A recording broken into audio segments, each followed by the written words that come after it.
if anybody's out there and wondering like, oh, should I start a business? I would advocate buy a business. I mean, find somebody who's looking to transition out. They're invested in the business as much as they can be invested in you. And that is what set us up wonderfully. Hey, welcome back to the Building Nebraska podcast, the podcast for dreamers and doers, powered by the Engler Agribusiness Entrepreneurship Program at the University of Nebraska-Lincoln. Hey, today in our podcast, we're learning about a young couple who decided they wanted to buy a bakery. But it's not just any bakery. It was a super well-known bakery in a small town in southwest Nebraska. So in today's episode, we're going to learn all about how they decided to go through this process and how they began to integrate themselves into a community that neither of them grew up in, and how they go about running this family business, not being part of the family. And hope you enjoy this episode. Do want to let you know though, I referenced the name of the bakery, which was Sehnert's, and I use the term was because they just changed it after we recorded our podcast. So you're going to hear me talk about Sehnert's Bakery. The name of the bakery now is called Embers Bakery and Café. Just want to let you know of that slight change. Couldn't be more excited to be visiting here with Andrew Ambriz at Sehnert's Bakery. We've got a bustling crowd behind us. This feels exactly like what the bakery should be. What is Sehnert's Bakery? It's a lot of things to a lot of people. Mostly it is a piece of heritage for the community of McCook, and we're fortunate enough to be a part of it. The bakery itself was started by Gene Sehnert in 1957, and they were originally a block down, but back in the 80s, they moved it to this location, originally just that one side, and it was your typical 1980s bakery, right? So you got your bread, you got your donuts, and then eventually their son, Matt, hopped into the bakery in the 90s, and they expanded into the room that we're in right now and started to do breakfast and lunch and catering options, and now the bakery has become all of these different, we call them business units, where we're serving donuts daily, we're doing our own bread, we're using our own bread in all of these recipes that come out of the kitchen. There's a pizza crust business, which maybe we can talk about in a bit, but also catering events. I was telling Maddie, we do caterings for weddings and all sorts of other different events, large concerts, and everything in between. And so our staff is about 25 people who do a lot of things differently each day, but still deliver that quality of experience that people have expected and have come to know over the last 65 years. You talked about the family heritage of this place. You are not technically part of the family. Distinctly, yes. How did you get involved with the bakery? When did that first happen? So Alix and I have lived in McCook. This is our third time. So I was here as an intern with the then known as the Rural Futures Institute, spent 10 weeks here and got to know lots of people through the community through economic development. And then after I graduated from the university, we came here and I started working as the director for economic development. So both of those things are very catalytic in the community, getting to know people, interacting with different people, and a lot of people who were catalysts inside of the community. So just a huge floodgate of networking. And that's how we got connected with Matt. We got to do a lot of cool things with Matt and Shelly and the whole crew at Nebraska Community Foundation and McCook Community Foundation. So that was where that started.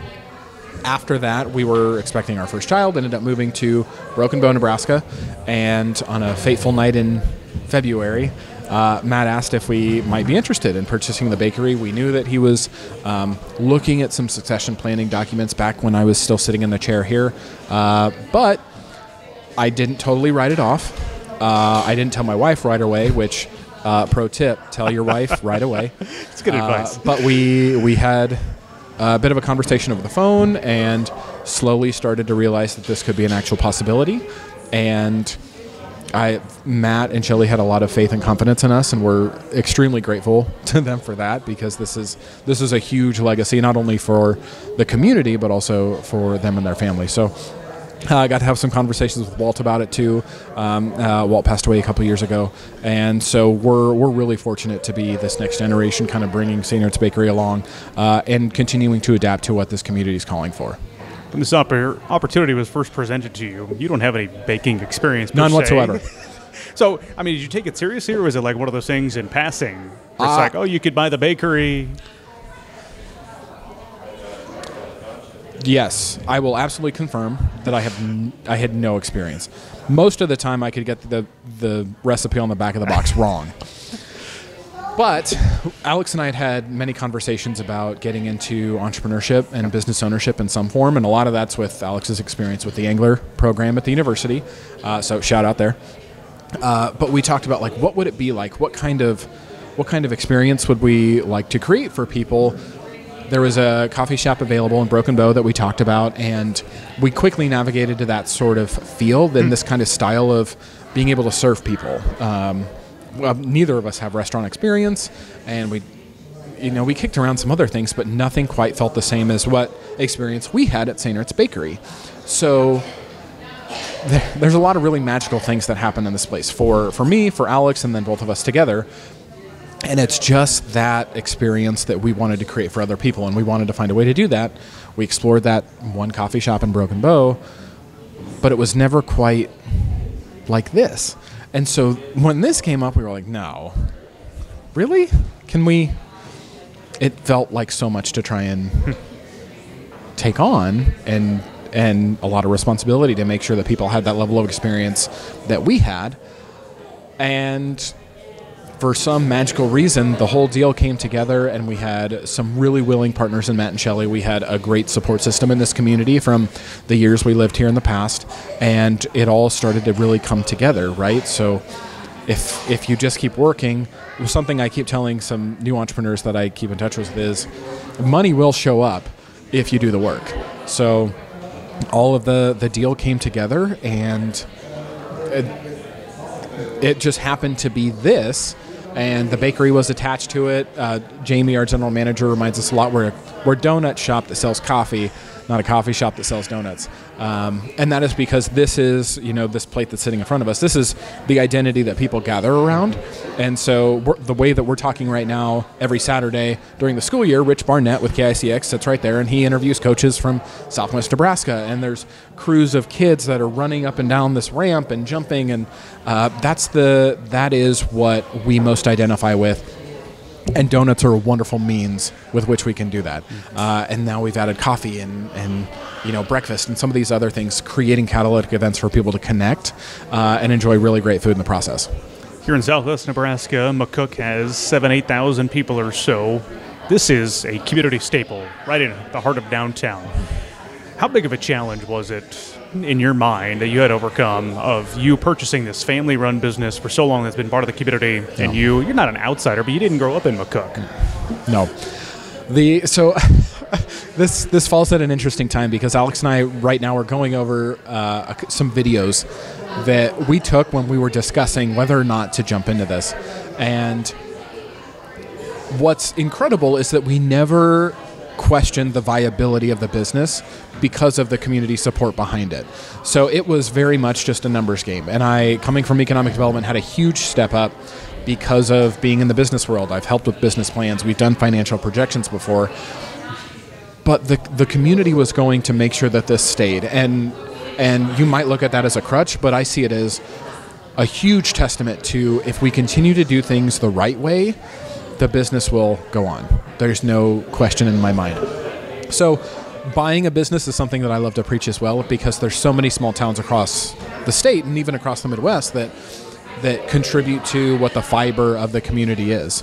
So if anybody's out there and wondering, like, oh, should I start a business? I would advocate buy a business. I mean, find somebody who's looking to transition out. They're invested in the business as much as they can be invested in you.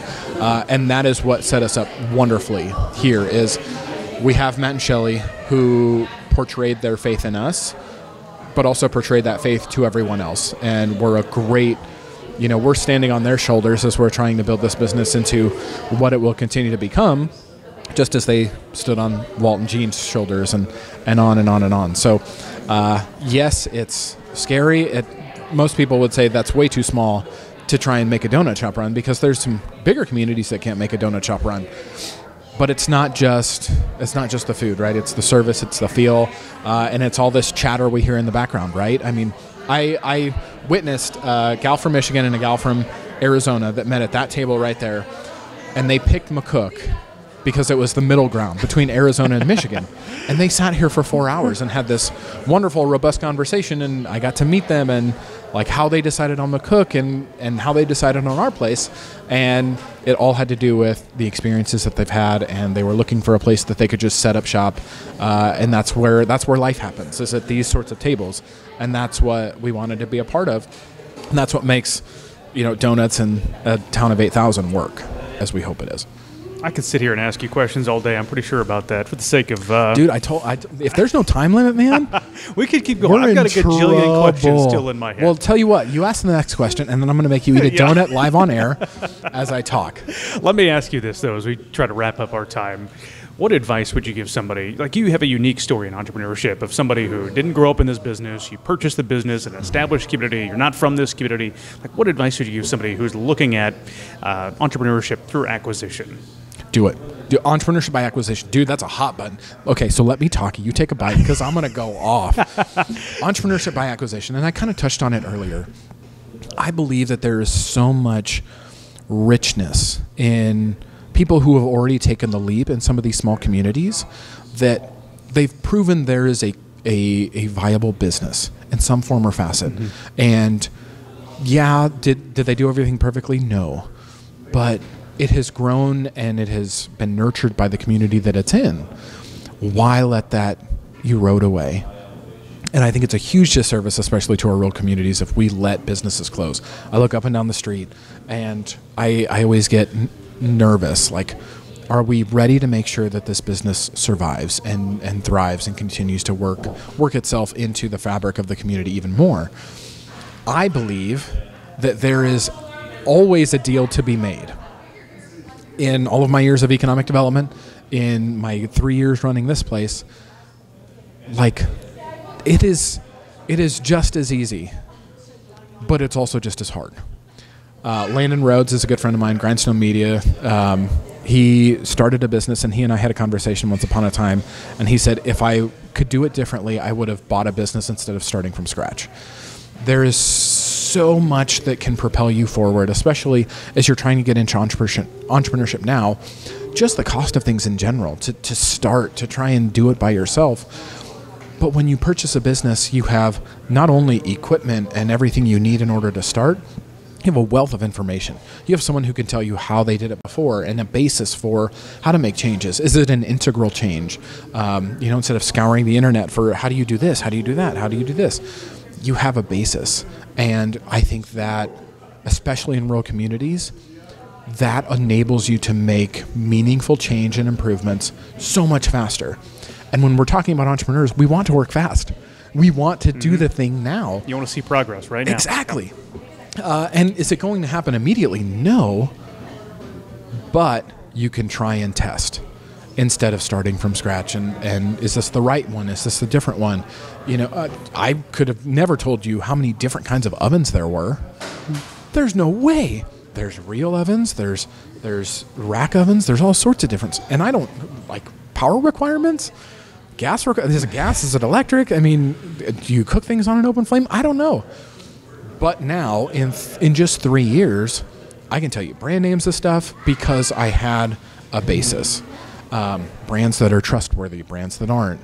Being able to make connections with vendors and suppliers who can lead you in all these different directions. All those exist with a business that is already going and viable. And if you're looking for the entrepreneurship lifestyle, dude, give me a call and I will help you find a business wherever. And I think that's the last beautiful part of entrepreneurship by acquisition is you can find a place just as much as you can find a business. Mm-hmm. It's not like there's this huge scarcity of businesses that are looking to transition out. I guarantee you every community in the nation has a business owner that is looking to transition and retire. Yep.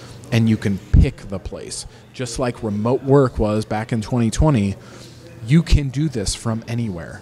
You can buy the business and move it to a different community. You can, just make a business work like we did. We didn't think it was bakery, but it just happened to be because it was what fit our vision and values. So entrepreneurship by acquisition, please, I beg you, do it. Andrew has all sorts of insights. Really enjoyed sitting down with him, but this is just part one of our two-part conversation. So check back with us next week here on the Building Nebraska podcast as we dive into what it takes to run a bakery, and Andrew will reveal how many pounds of flour they go through in a year. Hope you'll join us then. This is Building Nebraska, powered by the Engler Agribusiness Entrepreneurship Program at the University of Nebraska-Lincoln.